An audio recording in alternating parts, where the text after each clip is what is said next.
enigmatic virtual reality game, and a surprising message from deep space all herald the possibility of alien invasion in The Three-Body Problem. That's the book I'm reviewing on this episode of SFF180. Hello everybody, thank you for joining me.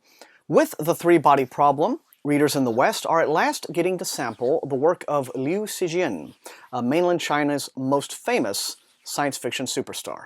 Given a graceful translation by multi-award-winning author Ken Liu, it's a unique tale of first contact and alien invasion set against the tumultuous political history of Liu's homeland and the most mind-bending speculative frontiers of theoretical physics. It's far from perfect, but in its best moments, it's so unlike anything hard SF has thrown at us before that no dedicated reader of the genre should miss it. The story opens in the heat of the Cultural Revolution of the late 1960s, where Ye Wenjie, the young daughter of a prominent professor of physics, witnesses her father beaten to death by Red Guard fanatics. The event sears itself not only into her memory, but her very psyche, as she channels her anger into a state of emotional numbness and becomes more or less a misanthrope. Years later, with her own political loyalties suspect, she is conscripted into working at Red Coast, a secret government telecommunications facility that she's initially told is meant to detect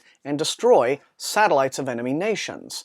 Its real purpose, however, is far more unusual. And when she discovers a clear and unambiguous message from an extraterrestrial intelligence, she is faced with a fateful decision. Can she actually take it upon herself to cleanse the Earth of a morally irredeemable human race and usher in what she believes will be its redemption via conquest? This premise and the electrifying opening chapters that relate most of it alone make The Three-Body Problem essential reading. They provide a window into a culture and into a world of political upheaval that most of us in the West have inadequate knowledge of, for one thing, and for another, they reveal some disturbing parallels to the present day that I found deeply frightening. For while we aren't exactly at the point where we're just publicly murdering intellectuals and scientists just yet, we are still seeing a politically and ideologically driven hostility towards science in what we like to think is our own free and enlightened Western world right now. Still, the book is uneven. The majority of its characters are either just too weakly developed or not especially developed at all. Apart from Wenjie, the only memorable one is this boorish police detective named Shi Qian.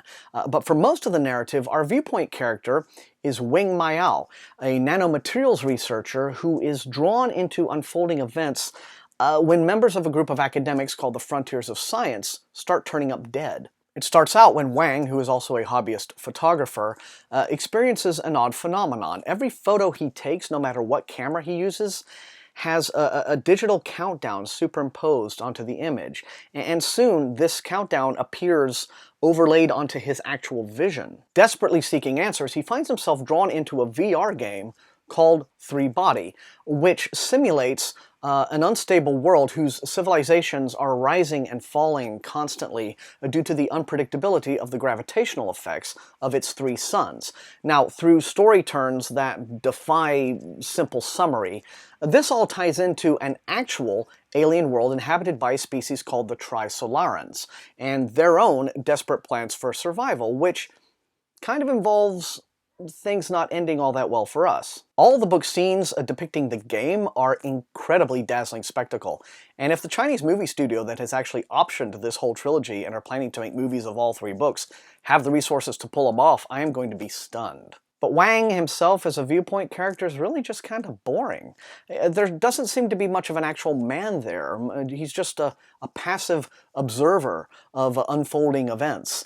And I suppose we're just kind of meant to insert ourselves into him as, you know, a kind of a reader surrogate, as it were. Because Wang never does what a protagonist is meant to do, make important decisions that influence and determine the outcome of the story, right?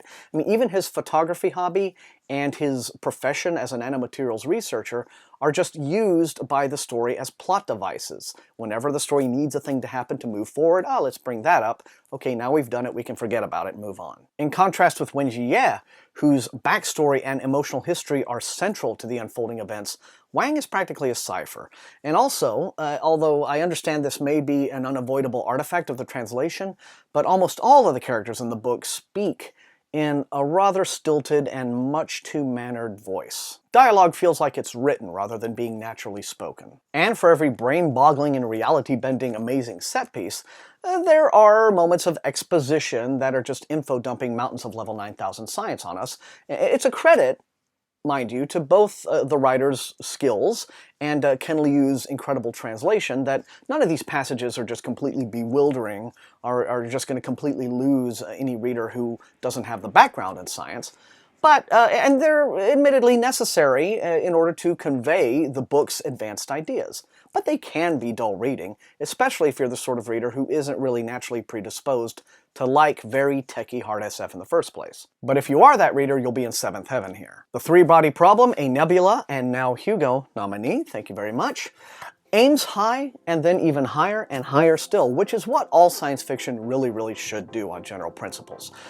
While its breathtaking vision is occasionally tripped up by shortcomings in storytelling, it remains a true achievement by a very important writer on the global SF scene. And that's all I have time for on this episode of SFF180, everybody. Thank you all for joining me. Remember, the most important thing, these are reviews. You're not always going to agree with me, but if you enjoyed watching, please leave a like, share this video with your SFF reading friends, and above all, please sub. That is how SFF180 grows as a channel. Also, fans of this book might want to run out and grab the March-April 2015 issue of Fantasy and Science Fiction magazine while there's still time. The cover story is a novella titled What Has Passed Shall in Kinder Light Prevail by another Chinese writer, Bao Xu, also translated by Ken Liu. It's a character-driven, very moving and emotional piece of spec fic in an alternate world where the events of history are running in reverse, going from a time of greater freedom and technological advancement like things are today toward a period of repressive fascism similar to the way a lot of the world was in the mid-20th century. Bao Xu was not allowed to publish this story in China due to its political content, and it's one you should definitely try not to miss. Thanks again, and until I see you all next time, happy reading.